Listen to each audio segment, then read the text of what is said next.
Vamos a hablar un poco de los neuromoduladores en el síndrome intestino irritable. Tenemos un poco de mejor evidencia que en los cuadros de dispepsia realmente. No tengo conflictos de intereses, entre otras. Entonces vamos a hablar de los neuromoduladores en el síndrome intestino irritable. Sabemos que el intestino irritable es un síndrome crónico, recurrente, definitivamente incapacitante para muchos de nuestros pacientes, con una alta prevalencia en el mundo y que genera gastos no de millones, sino de billones de dólares al año y que genera una severa alteración de la calidad de vida y por ende de ausentismo laboral en nuestros pacientes. Un punto relevante es que cursa con comorbilidades psicológicas, entre ellas las más importantes la depresión y la ansiedad, entre muchas otras como las fobias, la angustia, etc. Luego tenemos un desafío muy importante y un punto que intervenir realmente en lo que nos falta en el tratamiento de nuestros pacientes. Entonces podríamos hablar que los neuromoduladores pueden tener ahí un papel relevante que podemos ir analizando a través de la conferencia. Si algo que realmente marcó la patogénesis a través de la historia en intestino irritable fue para el año 90 los criterios de Roma y más o menos para esa fecha nace un concepto muy interesante que es la alteración en las interacciones del eje cerebro-intestino sin desconocer el resto, porque fíjense por ejemplo la motilidad, el trastorno de la motilidad claramente ha estado presente desde Cumming, porque las primeras manifestaciones clínicas más destacadas eran esas alteraciones en el movimiento intestinal y por eso estreñimiento, diarrea. Y el otro punto fundamental es cuando nos hablan ya de una serie de mecanismos que interactúan con esa alteración del eje cerebro-intestino, tales sobre todo como la disfunción mucosa inmune, los alimentos, entre otros, y el punto más relevante que tiene injerencia sobre estas interacciones, que es la hipersensibilidad visceral. Fue tan importante este criterio de las interacciones del eje cerebro-intestino que el grupo Roma redefinió los trastornos funcionales gastrointestinales y hoy en día debemos llamarlos por eso trastornos de la interacción del eje cerebro-intestino para recalcar esa naturaleza neurobiológica de la patología. Pero esto no es una casualidad. Cuando uno analiza el modelo biopsicológico en estos pacientes, tenemos que remitirnos a la parte embrionaria. ¿Por qué es un solo ciclo el eje cerebro-intestino? Es porque ambos comparten un mismo origen embrionario. Y si eso es así, entonces van a compartir también neurotransmisores muy similares y van a compartir también receptores neuronales. Ahí en ese punto tenemos que entender el por qué el neuromodulador no va a tener solo una acción central, sino que como efecto secundario, como digamos que es lo que buscamos, podemos afectar, por ejemplo, a nivel periférico, la presencia de dolor abdominal en muchos de nuestros pacientes. Es decir, por esta génesis, por esta embriología, podemos actuar a multinivel utilizando los inmunomoduladores. Uno de los puntos más relevantes es cómo se modula el eje cerebro-intestino, y aquí tenemos que destacar la importancia del sistema límbico, nada menos que maneja las emociones y que maneja el comportamiento, y que esa interacción entre ambos ejes está claramente estimulado por el eje hipotálamo-adrenal, que más que maneja todo lo que tiene que ver con el estrés, con la liberación de los niveles de cortisol, y con el vago, que claramente explica muchos de los síntomas que frecuentemente nosotros no le entendemos a nuestros pacientes.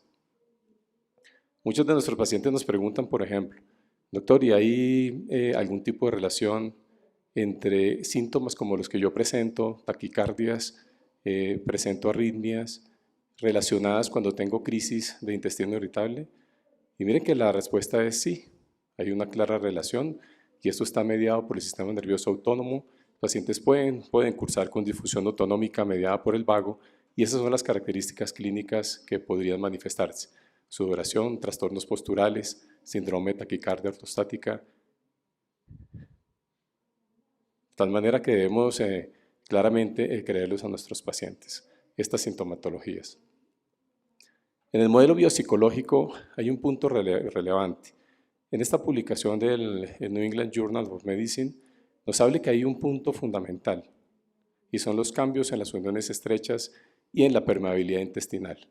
Y este punto, cuando analizamos el eje intestino-cerebro o cuando vemos las alteraciones del eje cerebro-intestino confluyen precisamente en ese punto, los cambios en las uniones estrechas y en la permeabilidad intestinal. Cuando analizamos qué relevancia tiene eso desde el punto de vista fisiopatológico, vemos cómo pueden claramente activar el sistema inmunológico y tiene 3 puntos de relevancia, del cual destaco el primero, porque ahí es donde van a actuar específicamente los neuromoduladores. Hay alteración en el metabolismo de la 5-hidroxitriptamina proveniente del triptófano y hoy en día el famoso mastocito que maneja el dolor está trabajando intensamente por eso con la histamina. Pero tenemos dos mecanismos más muy importantes que finalmente explican ese fenómeno de microinflamación o inflamación de bajo grado que para muchos es la causa por la cual el paciente sí tiene dolor abdominal, eso sumado al fenómeno de la hipersensibilidad visceral. Entonces en este punto, en el primero, en la alteración del metabolismo de la serotonina y la histamina, donde los antidepresivos, mejor llamados hoy en día los neuromoduladores, pueden tener una acción muy relevante. Yo siempre me vuelvo a esta diapositiva para el año 2000, el doctor Kim y Camilleri, en el cual nos habla claramente que existen unos neurotransmisores y entre ellos la serotonina tiene acción sobre los 3 puntos verticales más importantes del triángulo, que es que puede actuar sobre la motilidad, actuar sobre la percepción y actuar sobre la sensibilidad. Pero que hay un factor externo, que es el factor psicosocial, que pesa mucho. Que estos pacientes con intestino irritable definitivamente tienen alterada esa señal de las señales, la transmisión de las señales que están mediados por la 5-hidroxitriptamina, serotonina, que es el gran modulador y que por muchos años nos ha acompañado en el desarrollo de moléculas para tratar de modularla para mejorar la sintomatología de nuestros pacientes. Y es esa 5-hidroxitriptamina o la serotonina la que complementa ese modelo, que es el modelo del conectoma intestinal, que es el que trata de hacer ese enlace entre el intestino y el cerebro, modificado desde luego por la microbiota, que es la que estimula esos cambios en las uniones estrechas y que posteriormente genera la liberación de todo el sistema inmunológico y el sistema de neurotransmisores, en especial de la 5-hidroxitriptamina. Entonces, cuando analizamos qué evidencia hay hoy en día para el manejo de neuromoduladores en el intestino irritable, esta es una publicación de enero de este año, recién sacada del Expert Review of Gastroenterology, que da unas recomendaciones bien interesantes. Esta es la posición más de Reino Unido, no es la posición americana, pero donde nos dice un punto muy interesante, y es primero, para ellos sigue siendo, los neuromoduladores siguen siendo medicamentos de segunda línea. Primera línea seguirán utilizando para ellos, para el dolor abdominal especial, el uso de antiespasmódicos, el aceite de menta es el que más recomiendan, pero fíjense que para la terapia de segunda línea, el primero debería ser los neuromoduladores y el principal neuromodulador sigue siendo los antidepresivos tricíclicos. Y solo aquellos pacientes que en realidad no responden a los antidepresivos podríamos considerarlos hoy en día pacientes con síntomas refractarios y son los que deberían ser llevados a terapias psicológicas adicionales. Estas son 2 publicaciones muy importantes, nacionales, las encabeza el doctor David Páramo, uno publicado para junio del año 2023 y otra para el año pasado.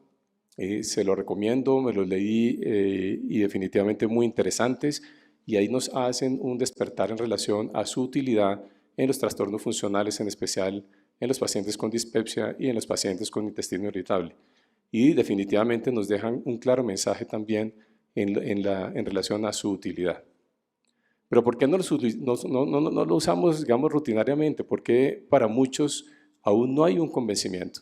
Esta es la pirámide de atención que propuso el doctor Drossman para el año 99, en el cual él decía, fíjense que aproximadamente el 75% de los pacientes no consultan, especialmente por temor, y a pesar de ello consulta el 25% y ese 25%, la gran mayoría llegan por atención primaria.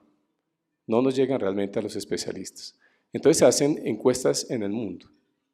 Esta encuesta, que me pareció muy interesante, en atención primaria en relación a las creencias de tratamiento para intestino irritable, le preguntan a los médicos de atención primaria cuáles de ellos utilizan neuromoduladores para el intestino irritable y miran el porcentaje. 10% de los médicos lo hacen.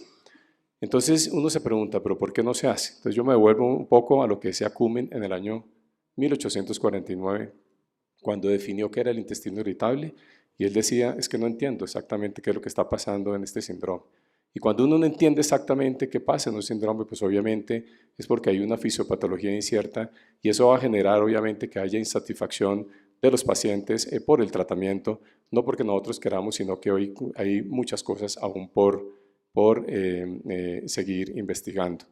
Pero si le damos énfasis a esos dos puntos, que son las alteraciones del eje cerebro-intestino, mejoramos un poco el enfrentamiento a la hipersensibilidad visceral, hablemos un poco de qué podríamos actuar nosotros. Ese es el modelo conceptual biopsicosocial que nos dice algo muy importante, y son los factores psicosociales. Hay cosas que nosotros tenemos que profundizar y encarar a nuestros pacientes, traumas en la vida temprana, el soporte social, los rasgos de personalidad y algo que es el estrés, que todos lo dejamos pasar. O sea, todos sabemos que estamos sometidos a un estrés específico, pero obviamente hay un estrés anormal y eso le sumamos los estresores ambientales que dan como consecuencia ese gran uso de recursos en salud que tenemos hoy en día por la gran cantidad de pacientes que nos consultan. Y este círculo del modelo psicosocial hay que cortarlo por algún punto.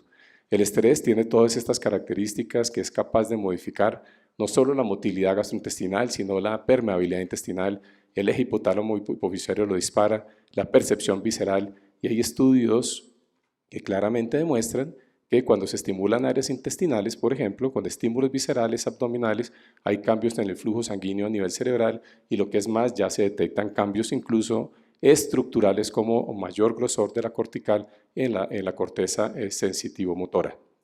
Y no es casualidad entonces que haya tantos estudios, cuando uno ve este estudio, este análisis bibliométrico en la literatura, como a través de los últimos 20 años cada vez se habla más de depresión y ansiedad, y es un despertar para todos porque quizás es lo último que dejamos como enfrentamiento de nosotros como gastroenterólogos. Entonces, ahí vemos cómo para el año 2022 las publicaciones son cada vez mayores. ¿Y cuál es la prevalencia entonces de depresión y ansiedad en nuestros pacientes? Mira, este estudio en la India demostró que tenemos una altísima prevalencia de depresión, 37%, una altísima prevalencia de ansiedad hasta el 31.4%. Entonces, todo esto tiene que tener una implicación en el tratamiento y nos vamos a ese modelo fisiopatológico, multifactorial, en el cual tenemos niveles de atención. Yo creo que todos, bueno, no puedo juzgar eso, pero la gran mayoría de lo que uno ve en las formulaciones, etcétera, nos concentramos mucho hoy en día en el manejo de la microbiota. Tenemos clarísima la evidencia de cómo actuar sobre la microbiota con los antibióticos, con los probióticos, los simbióticos, etcétera, y conocemos relativamente bien el tratamiento periférico tradicional con el uso de los medicamentos antiespasmódicos. Pero ¿qué pasa con el central? ¿Lo dejamos siempre de últimas? ¿Pensamos en los psicofármacos de últimas? ¿Pensamos en las terapias psicológicas? ¿Las conocemos realmente en su utilidad en el síndrome intestino irritable? Pues yo creo que es una crítica, claro, obviamente constructiva, porque si todos leemos terapia compartimental, etcétera, pero cuando vemos a ver qué significa la cognitiva, etcétera, realmente no lo sabemos. Y el punto es que si intervenimos en el área central, definitivamente hay repercusión, incluso con medicamentos, sobre el área periférica. Mi intención no es convencer aquí a nadie, pero miren esta publicación. Esta es una publicación del doctor Drossman del año pasado, del uso de los neuromoduladores, y la primera sorpresa mía, y lo empiezo con la conclusión, fue esta. El doctor Drossman nos dice, me parece que el tratamiento de primera línea para el dolor de intestino irritable deberían ser los antidepresivos tricíclicos, y como segunda alternativa, los inhibidores de la recaptación de la serotonina y noradrenalina. Entonces uno se pregunta por qué. Dato 4 razones. Primero, trata la comorbilidad psiquiátrica que tienen un porcentaje muy alto de nuestros pacientes. ¿Modifica la motilidad intestinal? Sí. ¿Control del biofeedback negativo para receptores centrales? Sí. Y mejora la neurogénesis, que es lo que se necesita. Y eso lo explica porque sabemos que existe la hipótesis de las monaminas en los pacientes deprimidos, en el cual hay una marcada deficiencia de las 3 monaminas, que es la 5-hidroxitriptamina, la noradrenalina y la dopamina. Entonces, ¿cómo actúan los antidepresivos? Pues bloquean la bomba de recaptación presináptica de esas monaminas. La diferencia entre los antidepresivos tricíclicos y los inhibidores selectivos es que los antidepresivos bloquean casi que las 3 bombas, pero así como puede ser una ventaja por potencia, puede ser una desventaja por los efectos secundarios que todos conocemos. Sin embargo, vamos a hablar después un poco en relación a digamos, qué recomendación podría ser. Este mecanismo de bloqueo hace que se acumule en la hendidura presináptica y desde luego va a aumentar los niveles y va a hacer que se perpetúe la acción del antidepresivo a nivel central en un fenómeno que se denomina la desensibilización. Pero de manera secundaria el neuromodulador actúa sobre el dolor, o sea, no solo a nivel central, y eso tiene un mecanismo. Sabemos que estos pacientes tienen ampliadas las señales, está disminuido el umbral sensitivo, entonces los antidepresivos bloquean esas asas dorsales que vemos ahí, o sea, cortan el circuito a nivel medular, modula la transmisión del dolor y adicionalmente está documentado que aumenta los niveles de noradrenalina, de excitación, modula los niveles de serotonina, que es nuestra gran protagonista.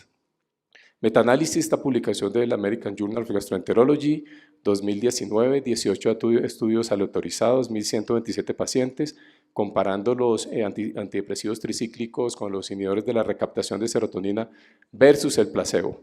Y para resumir, significante beneficio de los neuromoduladores en el tratamiento. ¿Qué hicieron los antidepresivos? Mejoró el 57% de los síntomas globales, o sea, no solo síntomas psicológicos, sino dolor, versus el 37% con el placebo, a pesar de que no hubo diferencias estadísticamente significativas. El NNT fue de 4.5, que es aceptable. Inhibidor de recaptación de serotonina, ¿qué hicieron? Mejoraron 55% de los pacientes versus placebo 32.8%. No diferencias significativas, pero el NNT fue bueno también, 5. Yo no quiero darles un listado de medicamentos, todos los conocemos, simplemente quiero que los clasifiquemos y dar algunas recomendaciones, algunos tips de cómo podríamos usarlos. Ahí están los más importantes hoy en día, obviamente la amitriptilina que los encabeza el listado. Dentro de los bloqueadores de la recaptación tenemos 3, la fluoxetina, paroxetina y la sertralina, y no dejemos atrás estos bloqueadores selectivos, no solo de serotonina, sino la noradrenalina, que es la venlafaxina, que hoy en día tiene muy buenos trabajos también. Pero desde luego la amitriptilina, si es la que más evidencia tiene y la que más se acerca, digamos, a nuestro conocimiento, conozcámosla, pero también utilicémosla bien, porque frecuentemente lo que sucede es que no se utiliza adecuadamente. Este es un trabajo de Reino Unido, 463 pacientes, utilizaron dosis bajas tituladas de amitriptilina, iniciando con únicamente 10 miligramos diarios y titulando cada segunda, tercera semana dosis crecientes de 10 miligramos hasta llegar hasta la sexta, octava semana, versus el placebo en intestino irritable, duración del tratamiento 6 meses y se quería ver la efectividad del medicamento. Cuando se mete la respuesta sintomática independiente de la severidad del intestino irritable, la respuesta al neuromodulador fue adecuada, 61% versus el 45% del placebo, y cuando se eligió el grupo únicamente de aquellos pacientes que tenían síntomas moderados o severos, la respuesta fue menor, pero fue el 36% para la amitriptilina versus el 23% para el placebo. Conclusión, a dosis bajas podría ser superior al placebo, pero la recomendación es por lo menos mínimo 6 meses de tratamiento, menos tiempo no funciona en la mayoría de los grupos. Algunos tips que podríamos dar en relación al manejo de estos medicamentos. Si utilizamos antidepresivos tricíclicos, tiene que ser el fenotipo del paciente: intestino irritable, depresión, dolor e intestino irritable pero diarrea. Pero contraindicado, absolutamente contraindicado en bloqueo de rama izquierda del haz de His, QT prolongado o edad avanzada. Se utilizan los inhibidores selectivos, cualquiera de ellos, fluoxetina, sertralina, paroxetina, digamos que actúan mejor cuando el síndrome se asocia a ansiedad o fobia. La fobia es la recomendación en especial. Y si el paciente tiene intestino irritable pero estreñimiento, porque sabemos que uno de los efectos secundarios en ellos puede ser el reblandecimiento de las heces. Pero hay que tener muy en cuenta que pueden producir disfunción sexual e insomnio, entonces hay que advertir eso al paciente. Y por último, los inhibidores de la recaptación de serotonina y noradrenalina. Hablamos hoy en día cada vez más de la venlafaxina, y la indicación actual es cuando predomina estreñimiento con dolor y la fibromialgia se ha introducido ahí como una de las patologías asociadas que mejor responde en la respuesta global en este grupo de pacientes. Recomendación: alcanza su nivel a la octava semana, pero el tratamiento debe ser a largo plazo, 6 a 12 meses. menos de eso no funciona. Cuando ninguno de estos medicamentos fue suficiente, hay una opción hoy en día y es utilización de antipsicóticos. Eso sí debe ser en coordinación con el grupo de psiquiatría y obviamente las terapias psicológicas. Bueno, esto es un trabajo con venlafaxina que me pareció muy interesante porque no solo demostró que mejoraba los síntomas psicológicos, sino que tuvo impacto no solo en el dolor abdominal, sino en la distensión, movimientos intestinales, y lo muestran dentro de la conclusión de que estos pacientes tuvieron muchísimo mejor respuesta que el placebo cuando se utilizó por lo menos durante un tiempo razonable recomendado de los 6 a los 12 meses. Entonces, eso podría ser una recomendación interesante, que es la utilización además de los antipsicóticos atípicos, que son, digamos, de segunda generación, que tienen la ventaja, en cierta forma, de que reducen, digamos, marcadamente la ansiedad, pero tienen el problema de los efectos secundarios extrapiramidales y debería estar, digamos, reservado única y exclusivamente para aquellos pacientes que tengan un síndrome de intestino irritable refractario. Bueno, ya hay varias publicaciones que lo empiezan a soportar. Me llamó muchísimo la atención ello. Nunca trabajamos como de la mano con el psiquiatra a ver qué experiencia tienen ellos. La podríamos desarrollar simultáneamente porque es un camino nuevo que tenemos frente a la, en teoría, insatisfacción de los pacientes para el tratamiento. Quería decirles que entre los mensajes para llevar, creo que una forma interesante de expresarle esto a nuestros pacientes es decirles neuromoduladores, antes no lo hacía. Yo hablaba de antidepresivos, aunque le explicaba muy bien que no era el efecto antidepresivo el que estaba buscando, pero finalmente sí, también podría ser. Los neuromoduladores centrales son un tratamiento esencial para el manejo del intestino irritable cuando los síntomas, en particular el dolor, son dominantes y cuando existen comorbilidades psicológicas. Los tricíclicos siguen siendo, digamos, la piedra angular del manejo de estos medicamentos. Los inhibidores selectivos, piense siempre sobre todo en las fobias y la ansiedad, pero creo, y es mi crítica obviamente, que hay necesidad de ensayos más amplios, de alta calidad, para evaluar la efectividad de estos neuromoduladores. Pero nada de esto va a funcionar si no perdemos la piedra angular del manejo de nuestros pacientes, confianza, respeto, creo que es lo más importante, la relación médico-paciente, para que en realidad estos famosos neuromoduladores actúen como tratamiento adyuvante.